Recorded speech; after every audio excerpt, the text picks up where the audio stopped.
Thank you so much for being here today. We are two booksellers from Boswell Book Company, which is a independent bookstore here in Milwaukee, Wisconsin, United States. And today is day 5,354 of Boswell being in business. We are happy to introduce ourselves real quick. My name is Rachel, she, her pronouns. I'm a bookseller marketing team member. I also run a romance book club. And with me here is my esteemed colleague. Yeah, I'm Ollie. I use they, them pronouns. I'm also a bookseller, and I fully blame Rachel for my obsession with this series. Yes, it's all my fault, and you're welcome. So what we're all here for today is the masterful conclusion to the Last Binding Trilogy. Following another shift in perspective from A Marvelous Light and A Restless Truth, long-held secrets are finally revealed, relationships are deepened, and all hell breaks loose. Alternating hits of searing spice with tender emotional beats. This is everything you could want from a final volume. And here to discuss it with us today is the incomparable author, Freya Marske. Yeah. Hello. Thank you for joining us nerds here today. Yes. Yeah, gosh. We really appreciate you joining us because we feel like it's one of those things where we're merely booksellers, but your series, much like several other series that we're obsessed with, is the kind that just has really hit us hard in the independent bookstore realm, where we just really have, like, I don't know, burning questions. We just want to tell you how much we love your series. How are you doing this fine Australian morning? I'm not bad. So yeah, it's a nice thing to do on a morning when I don't have to go to work. I get to talk about my books instead, which is an unusual thing for me. Usually during the week, I have to forget that I'm an author and do my day job instead. So lovely to be here. And you're not talked out from your tour so far? I've had a nice break from a couple of weeks of talking about the book nonstop and then going back to the real world. So no, I think I'm refreshed and able to talk about it once more. Gotcha. Okay, fantastic. Yeah. I want to start us off with the world of these books. You have talked before about setting them in the Edwardian time period and in England, but for folks here today, what drew you to this time period and setting for your books? I usually say that there's a short answer and a long answer for this one. The short answer is I originally chose the Edwardian period because I knew that A Restless Truth was going to be set on a ship. I knew I wanted to do one of the books being on an ocean liner around the same time as the Titanic. So I basically just had to look up what was the right time period for that. But once I started looking into the Edwardian period a bit more, and I quite liked the idea of picking something that was in between, like it wasn't quite the Victorian era where there's a lot of sort of gas lamp historical fantasy.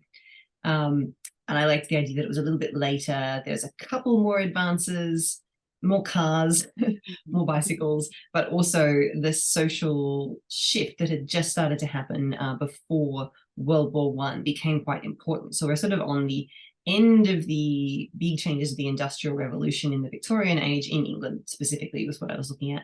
And we're just about to hit World War I.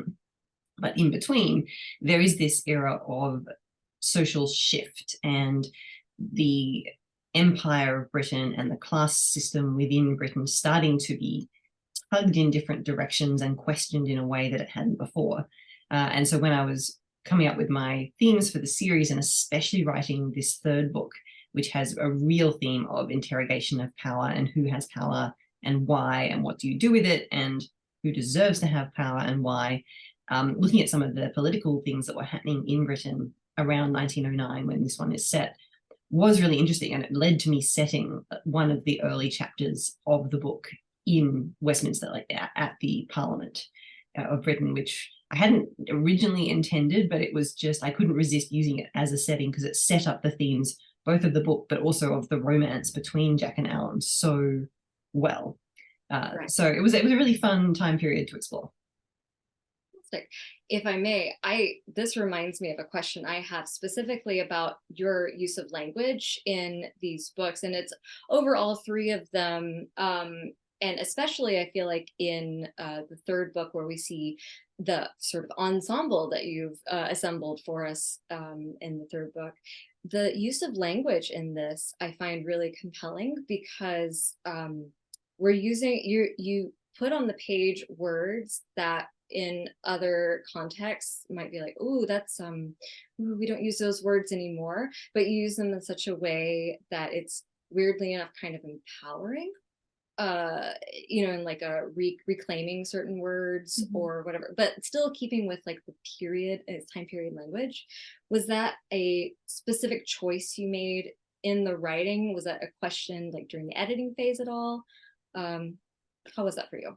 Yeah, it was an interesting tightrope to walk, because I didn't want the language to be too anachronistic. Like, I think it still is a bit anachronistic. They definitely swear a lot more than anybody of that social class would have been swearing in mixed company at that time, really. But I'm an Australian and I have to put swear words in my books. And yeah, there were some, I think some in some of my early drafts, possibly I did use some words that I knew were like exactly what those characters or the society of that time would have used. And then I looked at them or had a discussion with my editor during edits, and were like, even though it is historically accurate, it's not necessarily like responsible to the reader to put that on the page and then not and leave it unchallenged. So there were some things that we did end up changing to make them more, like, I guess, you know, better for a modern day reader without sort of dragging it into modern day sensibility per se. So yeah, I didn't want to be absolutely adhering to the absolute language conventions of the time in a way that would make it difficult or unsafe for a modern reader. But I also wanted it to be acknowledged that they wouldn't use the same words to talk about themselves as they would if they were, you know, modern day millennials. So yeah, it was always a few individual choices that I had to make, but I think I was pretty happy with the balance that was struck in the end. Yeah, especially since our main characters are mostly sort of marginalized people. It seems almost irresponsible to not at least address it somewhat, you know, and the prejudices that they would face on a day-to-day basis. So especially people like in this book, Ross, and everything that he goes through in this. Wonderful. Yeah, he I think it's interesting. He does think he's one of the few who does think of himself as marginalized, and largely because of a combination of his sexuality, his class, and the fact that his family is Italian, and those sort of things combining in him, like, you know, enormous societal obstacles for him. The others, I think, because they all are aware of societal obstacles in regards to sexuality, but none of them think of themselves as particularly oppressed, because they come into the situation with a lot of privilege that they don't necessarily question until you have someone like Ross running around being like, did you know that working class people exist? So yeah. Yeah, and both in the social dynamics and just what they notice about the environment, your characters all have such distinct voices and particular things that they notice. Like the way that Ross sees the world is very distinct from how other characters do, and each of them notices different things. Like in your second book, Violet sort of assesses people based on what character she would cast them as in a play. And you know, you had and you had like Robin's attention to detail. How did you decide what each character was going to be paying attention to, particularly because like with the voice of this novel, you sort of have, a lot of authors have like the freedom to have like the author is describing some things and the character is seeing some of that, but you write like very much in the character's head. So I guess, yeah, how'd you pick what each of them is seeing and revealing? That's a really, really conscious choice. And it's one of the first things I have to decide about any character that I'm writing. Because you're right, I do write very tight third. But at the same time, my authorial voice is fairly consistent across characters. Like there are some authors who can really be absolute chameleons with prose style and the voice of the narration when it comes to multiple characters in a book. And that's not me. My voice is still fairly mine across multiple characters. So even though I make some subtle distinctions about, okay, this character maybe thinks in shorter sentences, this one is more prone to run-on sentences, like the rhythm of the prose is still fairly similar. And so when I'm coming up with a character, I have to decide, how will you know that you are in this person's head? What is it about the way this person sees the world that will make them distinct from the other characters and other points of view in a book? And I think it's really important to me, because people aren't just one thing, and they aren't just the role they play in the story. They aren't just their love story. They aren't just the plot. Everybody has interests. Like, you can't have a character that the only thing they've ever been interested in is the thing that the book is about, because they'll come across as flat at best and a plot device at worst. Everybody is interested in something. And Robin, when I was writing him, I needed to give him something to think about and notice the world in a way that wasn't just, he's a bit of a jock.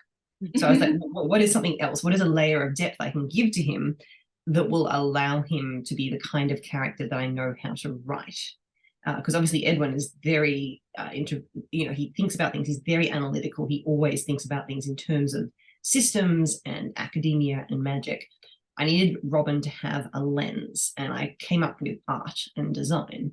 And it turned out to be one of my favorite things about writing him, because it made him more interesting, but it also meant that I could put all this art and design and stuff in the book that he noticed. Edwin doesn't notice. Edwin walks into a room, he doesn't care what the wallpaper is, doesn't give a shit. But, Robin walks into Hawthorne's townhouse in the first book and is like, oh, what nice silk jacquard green wallpaper we have here. And so for Violet, it was theatre, because theatre was such a big part of her character. And what she's been doing for the last couple of years is thinking about everything between the lens of theatre and performance.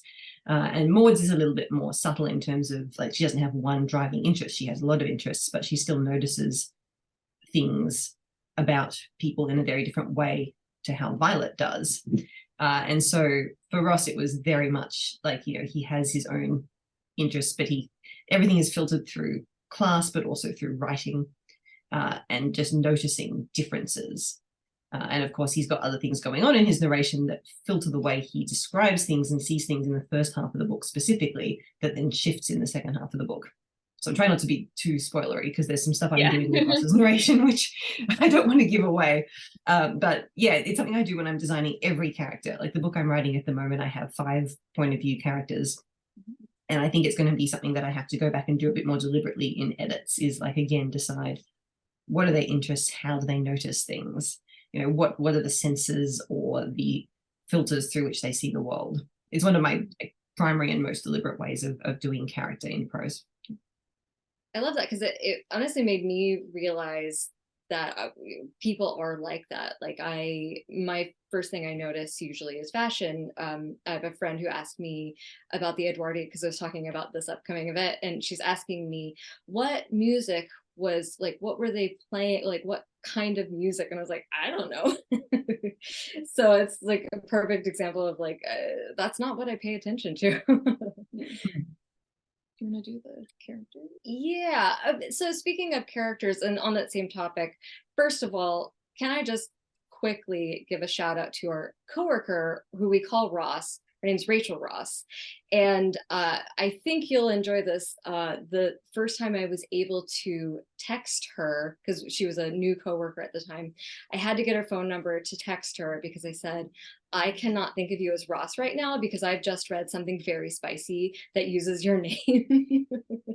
So that was our first little, and of course that made her read these books immediately. But just in general, especially I know you've said in interviews that you struggled with like the ensemble, like there's a huge volume of characters in this book in A Power Unbound compared to the previous 2, but yet Addie, Kitty, Polly, Elsie, like as I was reading, especially these characters, but plenty, Freddie, Oliver, so lovable. And is it the same point of view of just like finding something that makes them special in the narrative, or was it something you like purposefully wanted to make sure they shone in this book? Because basically I was reading this and I was like, well, Polly is mother, my mother, everyone's mother, Yeah, I loved writing.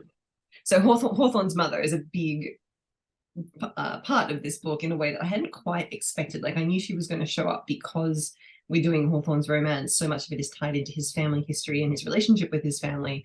And I knew we were going to see his parents, but I wasn't quite sure how big a role she would play. And then she just exploded onto the page. I was like, well, we're spending a lot of time with you. You're fun. Yeah.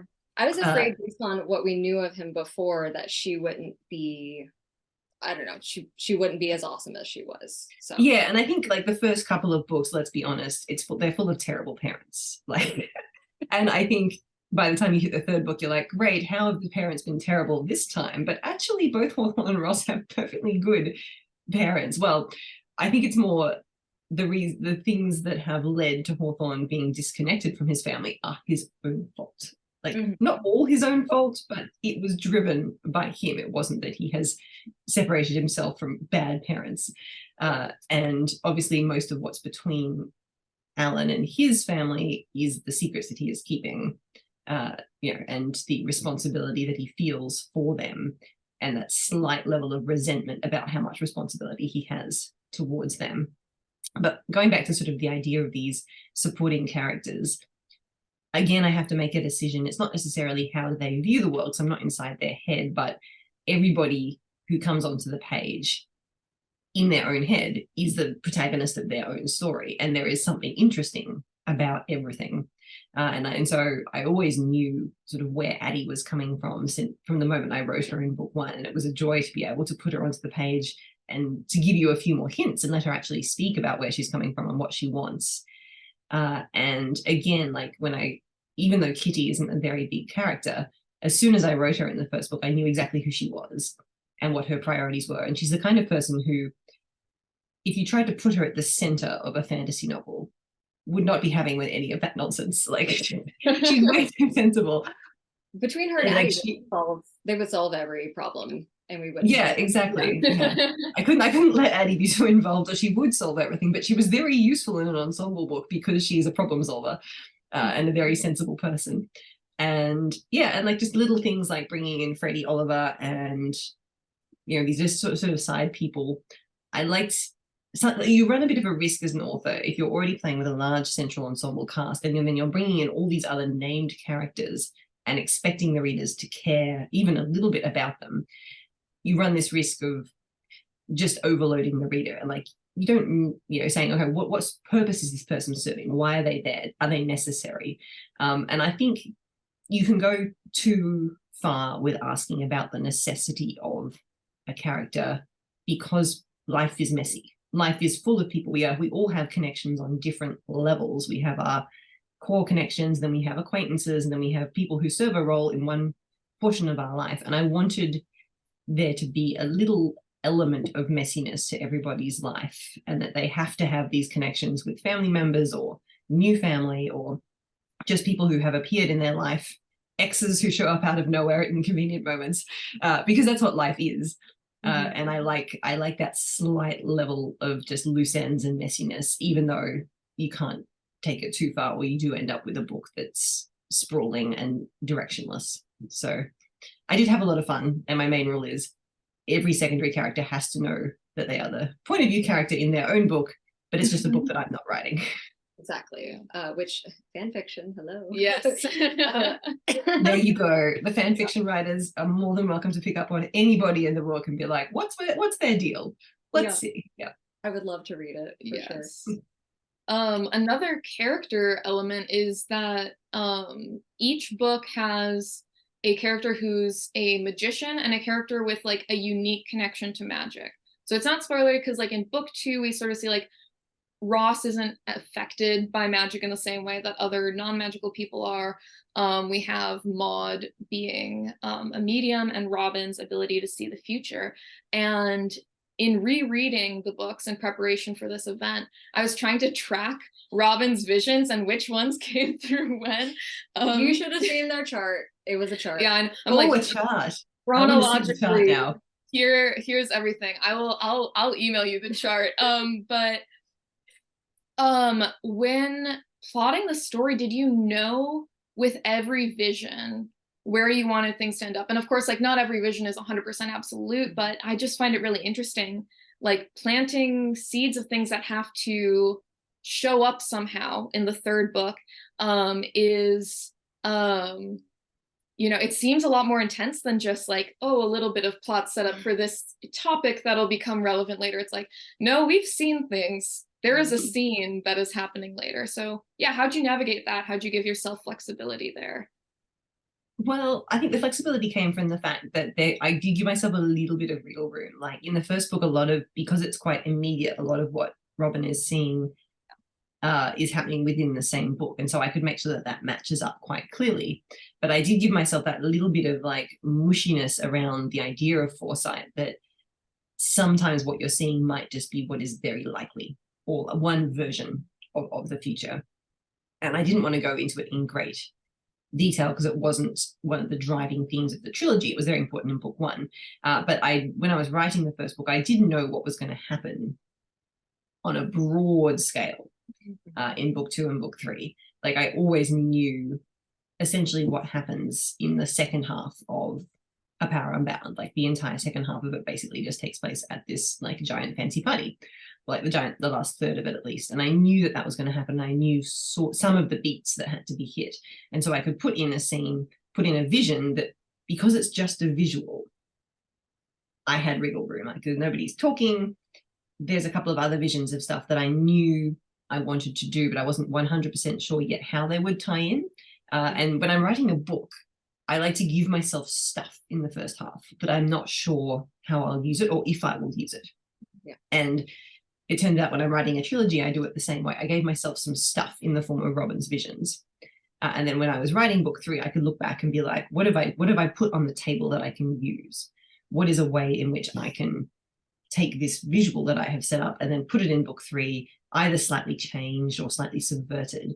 And that's a way of just giving myself material to work with, because I think I work slightly better if I'm given not necessarily constraints, but at least stuff that I have to include. Like I quite liked writing short stories to very specific anthology themes, or writing challenges when I was writing fanfic where it was like include these two objects and, you know, in this setting or whatever. Because for me, you know, then you've got you've got a grain of sand that the pearl can crystallize around, rather than just being given a blank page and go, okay, what happens next?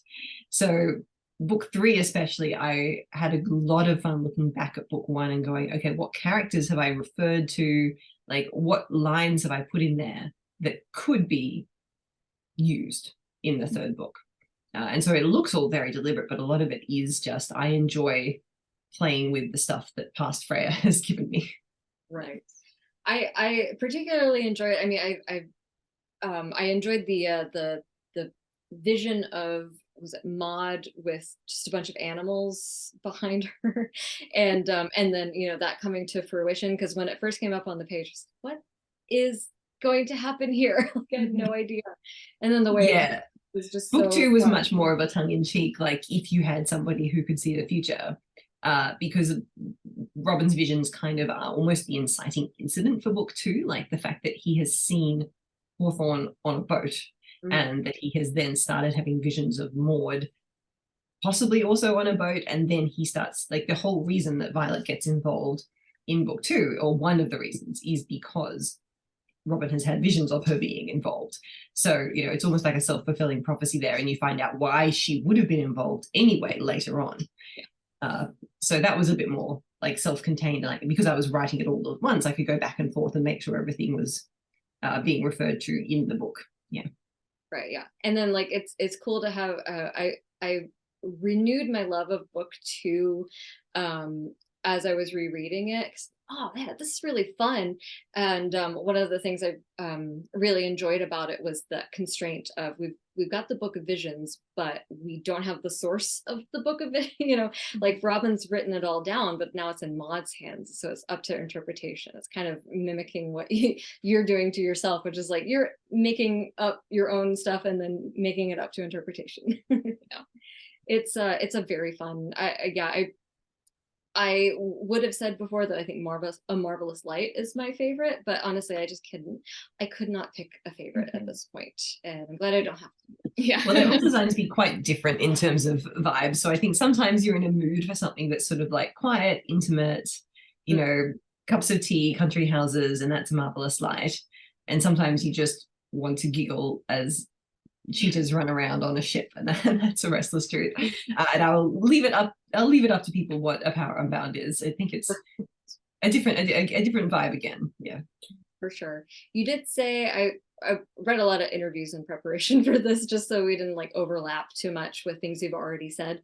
But one thing I enjoyed reading was that you sort of structured this after romance series, which do tend to have different main characters in each one, and then sort of lightly different genre for each one, sometimes depending on the author, which I really appreciate because I'm starting out a romance reader, but now I'm looking for romance in all of my other books, which is why I'm glad that romantasy is starting to be a thing.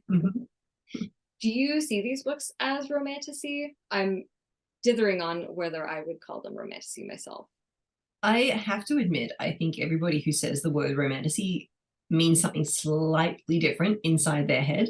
And it's a little bit different again to what the publishing industry says when they say romantasy. So look, it's a new term. When I was first talking about A Marvelous Light and doing all like my promo and interviews about that, I was like, I just wrote a romance novel and a fantasy novel because I like both of those genres. And then I smushed them together.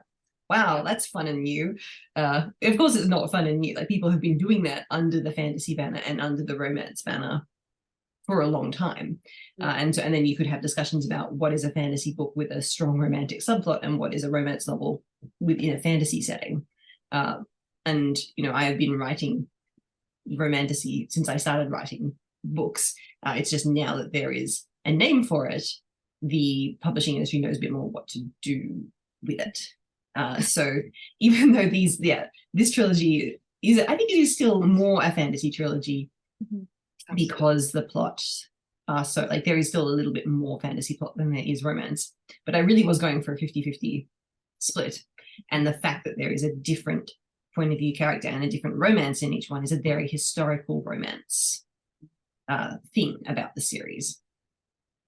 Which I appreciate, because I feel like sometimes I get tired of the same two main characters. And I don't actually, I'm not very practiced at doing it. Like, I think it's something that I really admire when I see authors able to maintain a romance, you know, like a romantic series, even across multiple books. Like, I think the best example I've ever read is KJ Charles's Will Darling Adventures, where it's got three sort of like pulpy adventure stories that are also romances, but it does take all three books for the romance to fully come together. Like, ending of each book, they have moved from one place to a different place and they have progressed along the relationship. Somebody else who does that really well is Charlie Adhara, who writes a series of procedural romances about werewolves in the FBI ? Which the first book's called The Wolf at the Door, and again, like, each one is its own mystery investigated by this sort of partnership who are also a romantic pair, and each book just progresses their relation, like, it challenges the relationship, asks new questions of them, asks them to be vulnerable in new ways, and then moves it along.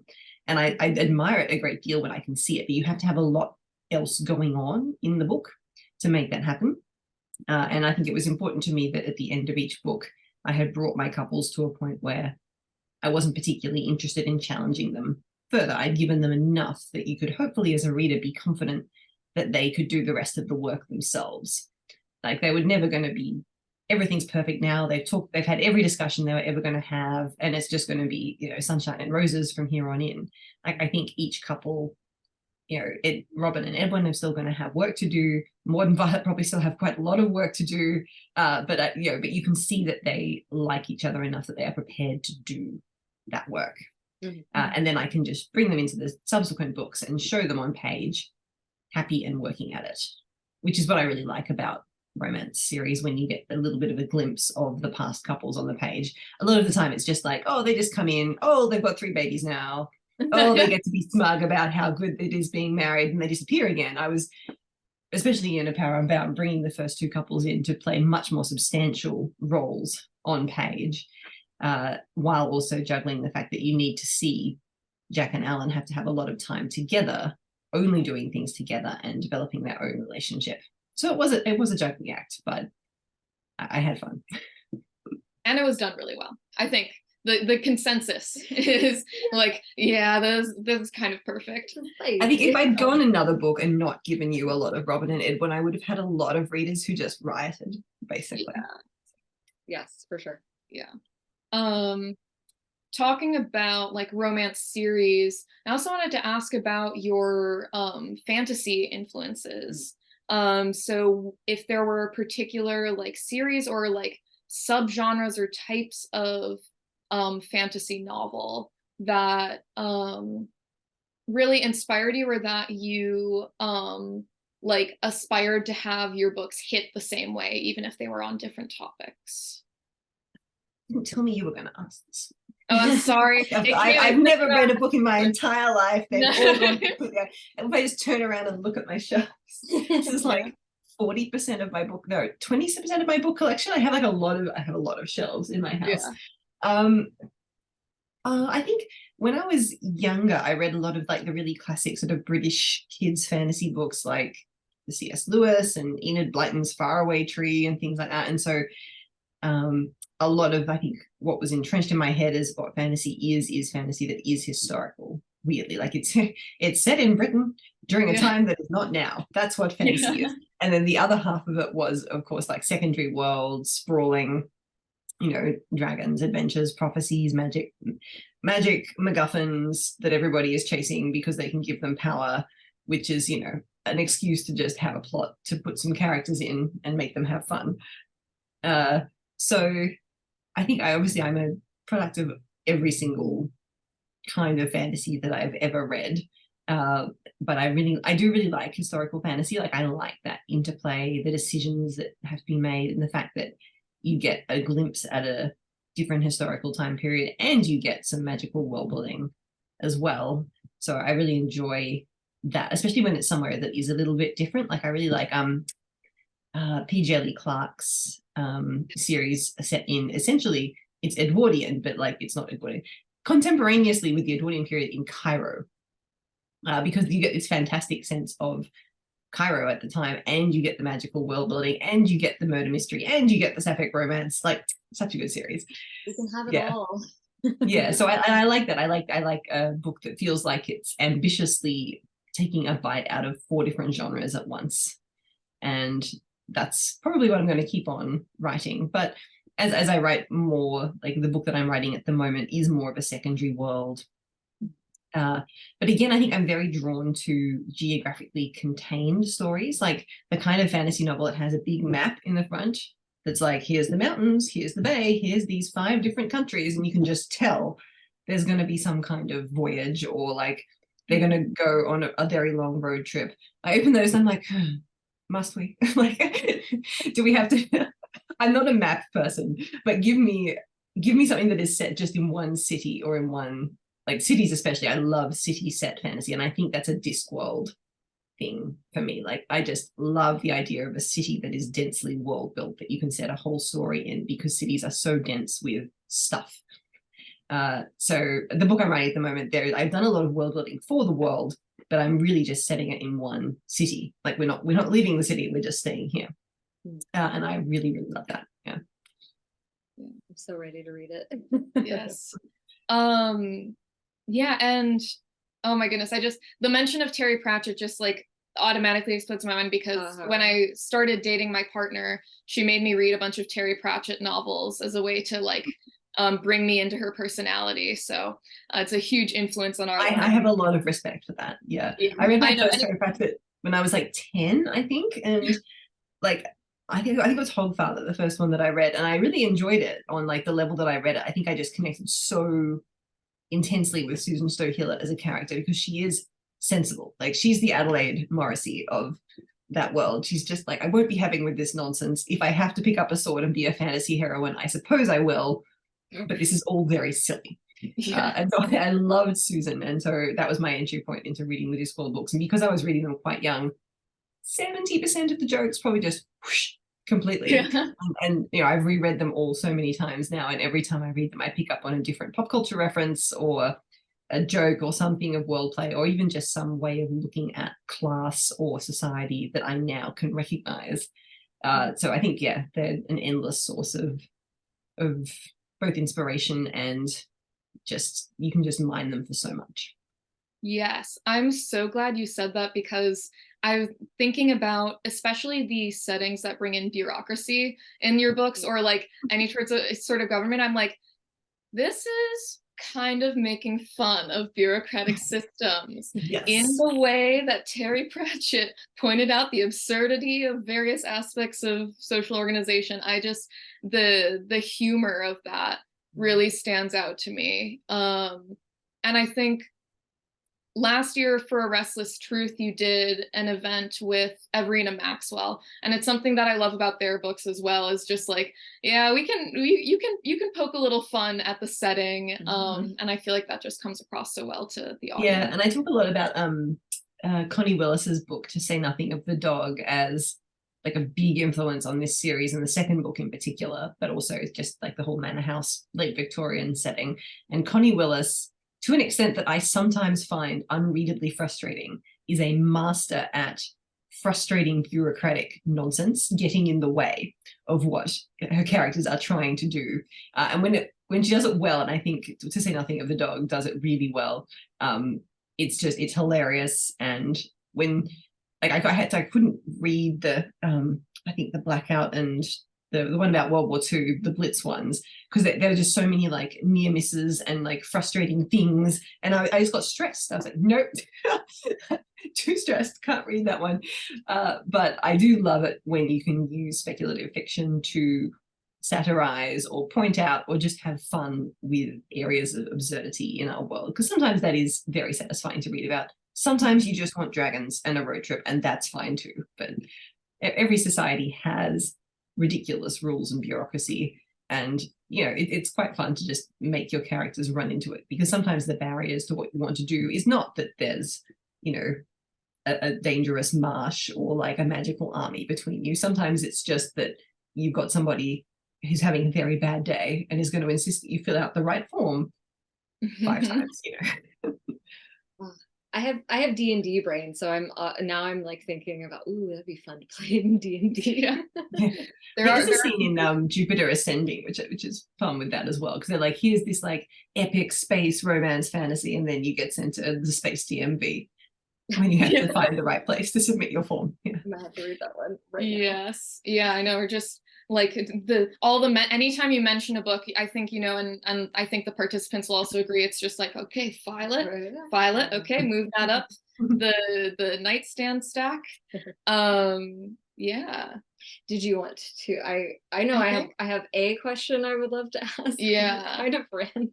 Yeah. Well, I think one that I want to ask before moving on from this topic is you've co-hosted a podcast that talks a lot about mythology and like storytelling with 2 other, is it redheaded fantasy authors? Is that the group? Yeah. And I wanted to ask about if there's anything on your mind that comes up with your favorite like fairy lore or a story or storyteller, just like what aspect of like fae stories you took with you into this book, or that really stands out as a favorite for you. Yeah, because I'm doing a lot more with the fae in this book than I have in previous books. I quite like versions of fairy mythology that really lean into the idea of the fae as other, not in like a necessarily like malevolent way, but just as completely different beings to people who will deal with people and have their own rules, but really think of us as quite differently. And like, I mean, speaking of Terry Pratchett, I really like Lords and Ladies as this. I saw somebody describe it as Lords and Ladies is actually an alien first encounter story, like an alien invasion story in disguise as a fairy story, because they're just these very powerful beings that are such a different species to human that they don't quite understand either our strengths or our weaknesses. And I like fairy stories that lean into fairies as different in ways that are unexpected, and I like to see it done in original ways. I really liked recently Emily Wilde's Encyclopedia of Fairies by Heather Fawcett. That was a really fun, again, because I like books that take an academic slant and have like, here's something that's kind of numinous, kind of wonderful, we can't quite understand it, but then you put a character in there who's like, I will make it understood. I will write it down. I will come up with an appendix. You know, I think Emily Wilde and Edwin would get on very well. Yes. Okay. We love it. So yeah, I know. I like I like a fairy story that feels weird and wild and not quite comprehensible. But I also like it when people dig their heels in and try to understand. Well, I was gonna ask you about sex scenes. Go for it. Well, particularly, I just wanted to ask about because you said you like writing sex scenes, which is awesome because I feel like maybe some authors struggle with it a little bit for a variety of reasons. What do you obviously there's something enjoyable about it already, but what in particular about the writing process do you enjoy about writing sex scenes? Yeah, no, I love writing sex scenes, and I think like for authors who struggle with it, I think it's hard. You have to work out why you're struggling. Like, is it just if you're not somebody who really enjoys reading sex scenes, don't bother trying to write them, or like just write them up to the level that you like reading them, because otherwise, you know, you're doing it. If you're doing it for somebody else, or because somebody you're like, oh, I'm writing a romantasy, it's I suppose spice is what's selling, I should do this. Like, you don't have to. There's plenty of people out there who don't want any sex in books, or who just want like a light level, closed door, that's fine. I love reading sex scenes in books, and so I taught myself to write them to the level that I enjoyed reading them, which is quite high, like high level of spice, quite explicit. What I like about them is the potential for character breakthrough. Like, the most important thing for me is not necessarily the choreography and the blocking, although you have to work that out, and that can be fun as well. Working out, and again, it's about the individual characters. Like, what kinks did they have? What did they find appealing? What's going to turn them on? What specific thoughts are they going to have in the middle of this sex scene? What are they going to notice about the other person that another, you couldn't just insert a different character into this sex scene and have it be the same, because the things they notice, the things they say, the things they feel, and how they react are always going to be different. So for me, it is the most pure expression of stripping characters down to who they are and making them interact. Like, in the same way that a really good like argument scene, like I really like a very good like people trying to like verbally flay each other, because again, it's about what have you noticed about this person? Why is this a scene that could only have you two in it? And then how is that going to explode on the page? And how is that going to move the relationship that I'm doing forward, or show you a way in which these two people have become comfortable with each other, or what they like about each other? Because I am doing romance, so I am moving a relationship forward. Yeah, I really enjoy that, like that level of nitty-gritty detail, of sensory detail, of action detail, and the detail of what somebody is thinking in a sex scene. So I have to make a very clear decision about which character gets the sex scene in terms of their thought process, because you're going to end up in a very different situation at the end of that scene, depending on whose head you're in. It's going to serve a different purpose. And, you know, and then once I get past all of that sort of like, oh yes, it's very high level character, it's also just like, what's hot, you know? And it's so, the same sex scene is not always going to be as appealing to, you know, everybody in the world, and it's me writing it, so I have to write something that I find appealing on some level, and I enjoy playing with that and stretching the boundaries of that in a way that allows the characters to shine through. It's a really great example too of like I can show your sex scenes as an example of it might be maybe explicit, but it's not gratuitous. You've further or pleasantly gratuitous. Yeah, like I think you could make an argument that they are a little gratuitous in the fact that they don't have to be as detailed as they are for the story to work. But I like sex scenes that are quite explicit, and so they're in the book, you know. And real quick, just going to remind our audience that you can send questions through the Q&A. And speaking about sexy writing, do you want to? Which one? Well, I was going to say, like, talking about writing sex scenes, Ezra asks, Freya, how do you think Ross goes through the writing process compared to you? I love this question. That's an interesting one, because I was trying so hard not to put too much writing process stuff into Ross's perspective, because I think as writers who writer characters, it can tip over a little bit into self-indulgent, and you just because writers love writing about writing. I think he's coming at it from a very different place to me. He writes for a very different purpose. He writes for a living. And of course, he's got like two different arms to his writing. And so he is always thinking on one level about audience and will this sell? I have to get this done. I have a deadline.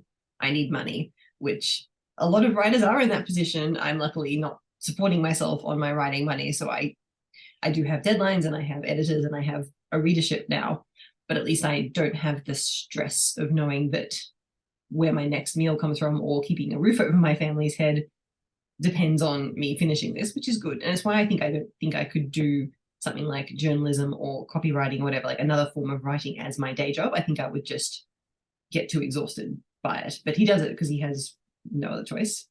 From a sexy writing perspective, I don't want to say too much, because a lot of that I put that in the book, like what he is processing and what he is expressing is something that he, and through his writing, is something that I make him talk about. And there's one scene where you see him trying to write, and then another scene where you see him actually writing something, and different things are going through his head both times.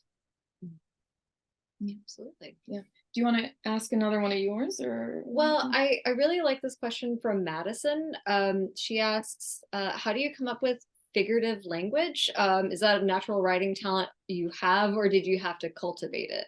And she's asking as a writer who is deeply jealous of your knack for simile and metaphor, which I echo that as well. I think that was something that it was one of the things that I have done the most playing with over all the years that I have written. And I think the extent to which I use figurative language has changed a lot depending on what I was reading at the time and like what I liked in other people's writing. If you go back through all of my fan fiction over like the many years that I've been writing fan fiction, you can probably see the shifts of it really clearly. Like there was some time where I got really into my own words and was like metaphors. And my first drafts of any book still have a few too many, because I'm just giving myself stuff to play with. And now the way that I write my voice is, it generates a lot of simile and a lot of metaphor naturally, and so I will put it on the page, and then I'll go through edits, and there'll be always a stage in the line edit / copy edit place where they're like, Freya, there are 5 metaphors on this page, you can keep 2. Please get rid of the other ones. And I just have to choose the best ones, because it's like making 500 pots, and then you're like, well, some of those pots aren't very good, we'll keep the ones that are good.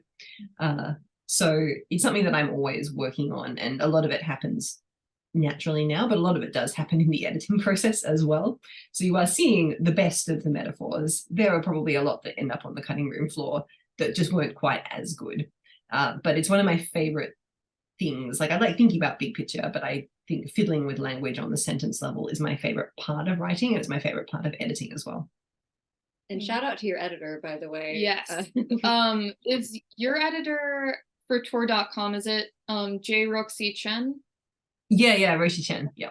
Okay. Because oh my goodness, the number of, like, anytime I see their name attached to something, I'm like, oh my God, I loved that one. I loved that one too. Well, but talking about fan fiction actually brings up another question, like what you took with you and left behind when switching from fanfic to traditional publishing, because cutting down on like the similes that are sort of for you and that you can have a lot of fun with, cutting that down to be in like a book that's going to have perhaps a different audience than fic. Yeah, I think the reason I have to do so much cutting down and stuff of metaphor things because I have to have room for other things. So the great thing about writing fan fiction is that everybody comes to a story, unless you're coming to it with no knowledge of the fandom or the pairing or whatever, you're coming to it with a certain level of knowledge of the characters and investment in, if it's a romantic one, the pairing. And so you're being given a great deal of benefit of the doubt. You have a lot of emotional investment, and you have a lot of stuff that you don't have to say. everybody kind of knows what these characters look like, or what it is about their relationship that we find compelling. And you don't have to, and there might be like, you can put a little sentence in that's just like a little nod to a scene that happened in canon, for example. And so it's a completely different medium to writing an original novel, because original novels have to do different work. You have to say, here is a character that you haven't met before. Here is some more characters you haven't met before. You have to produce the emotional investment in the reader. And that is actually very difficult if you've never done it before. And so I had to train myself into that by, when I was first making my transition across, I found that I was writing a lot of AUs that had a lot of world building in them, a lot of original characters in them, and that my original characters were becoming more and more fleshed out and interesting. And so when I was making that transition to writing original works, it was like, well, what can I use in terms of, I know how to write, fun dialogue. I know what a good romance arc is like, but now I have to learn to do a lot more work up front in terms of introducing characters and worlds, and asking readers to come along with me while I tell them this story. It's a different skill set, and I think it's not a better type of writing, it's just a different type of writing. Absolutely. It's a good training ground too, I imagine. Yeah, it's a good training ground, and but at the same time, there are a lot of people who have no interest in treating it as training for anything else. And I still really enjoy fan fiction when I have the time to write it, which is unfortunately almost never, because it feels, it's a different thing. It's like taking off one hat and putting on a different hat and doing something completely different. So I think it is a good training ground if you want to write original fiction, but it's also like just a great thing in and of itself. We've got another audience question. Someone wants to know, or it's Rachel Ross from Boswell wants to know what you some things you've been reading recently, and I want to add a second part to that question, which is what you are working on now or have coming up. Ooh, okay. Things I have read recently. I'm just like frantically opening my Tumblr in this like now I don't have a podcast anymore. It's like I don't have anywhere that I routinely put my like big recs, and I've read so many books over the past couple of months that I'm just going to have to be like, let's just remind myself. One book that I've read this year that I want more people to read is The Spear Cuts Through Water by Simon Jimenez, which is a fantasy book. I think it came out in 2022. I think it's not quite its release yet.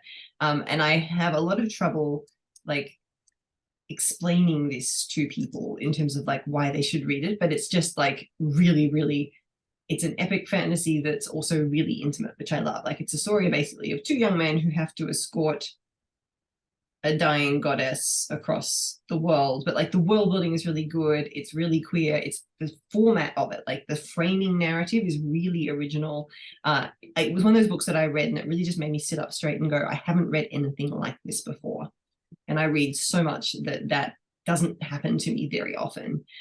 It's a really unique like fantasy, and I think it flew a little bit under the radar. So I want it to get more attention. I think it's incredible.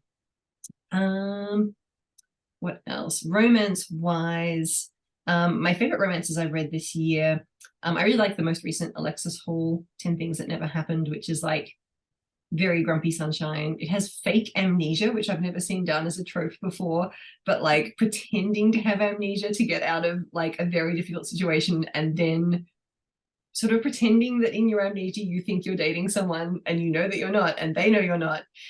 It's a mess, but I like a mess, contemporary romance, so that was good.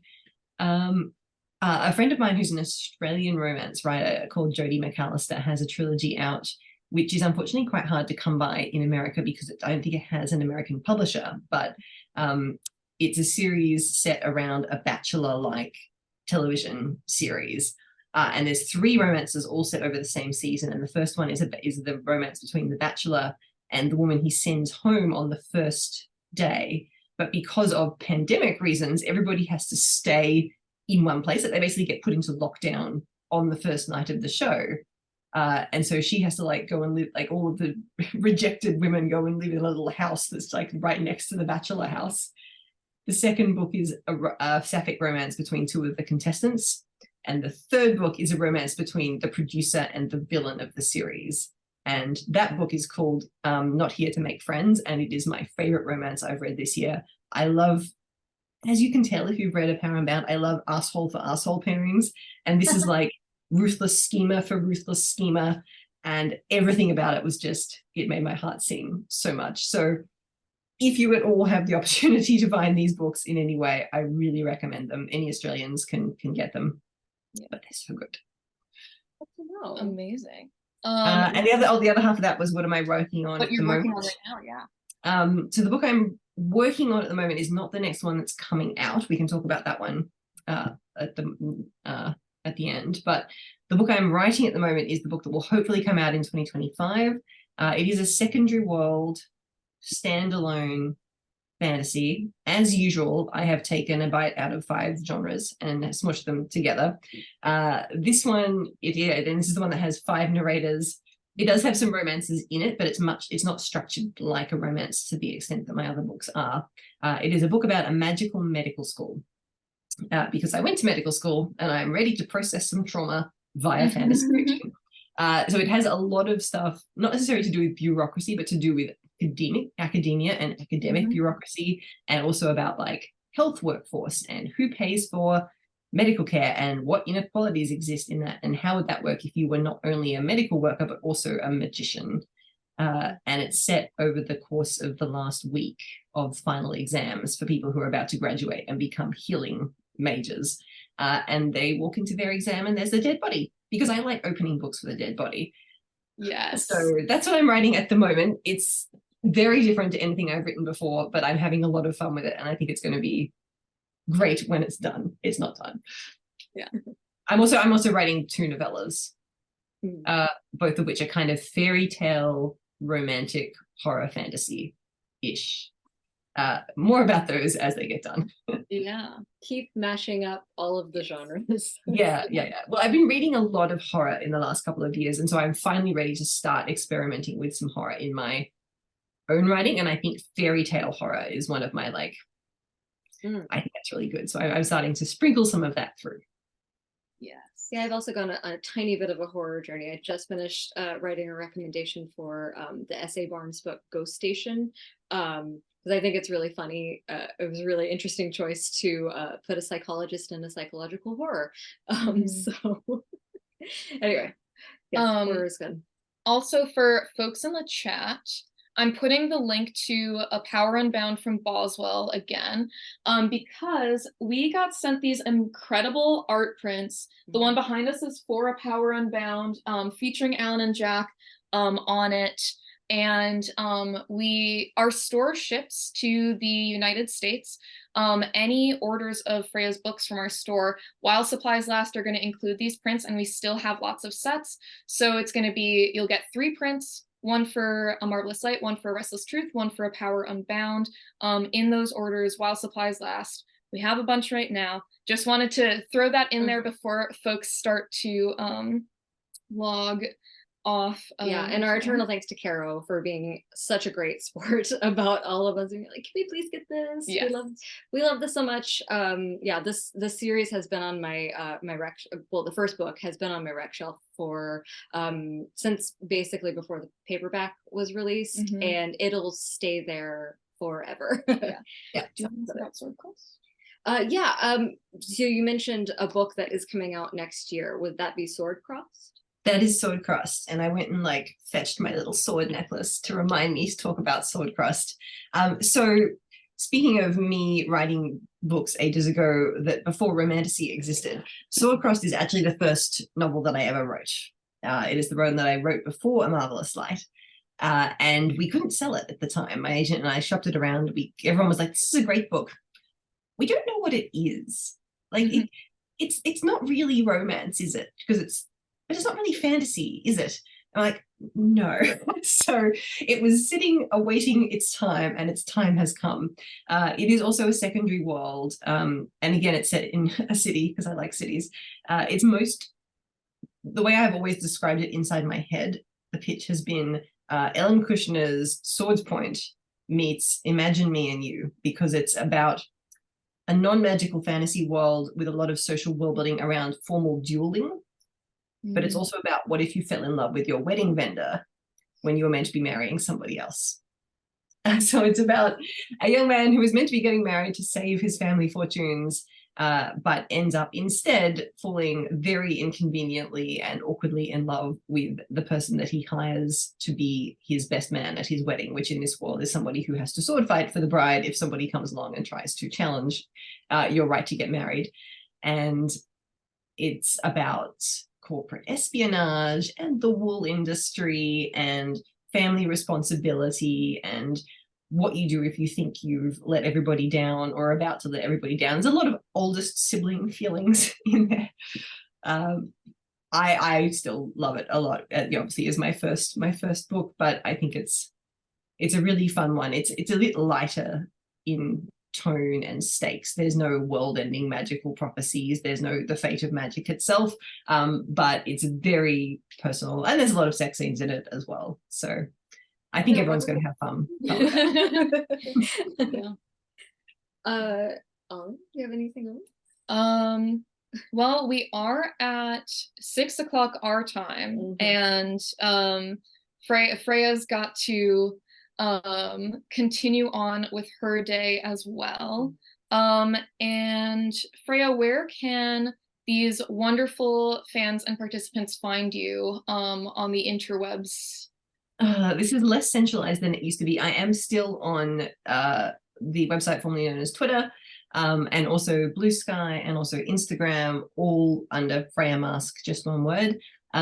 Please consider signing up for my newsletter. I send very, very few emails because I'm very bad at using my newsletter, but cover reveals, pre-order, things like that. If you want to keep track of what's happening with Swordcrossed and with the other books to come, there's a sign up link at my website, which is just freyamarske.com.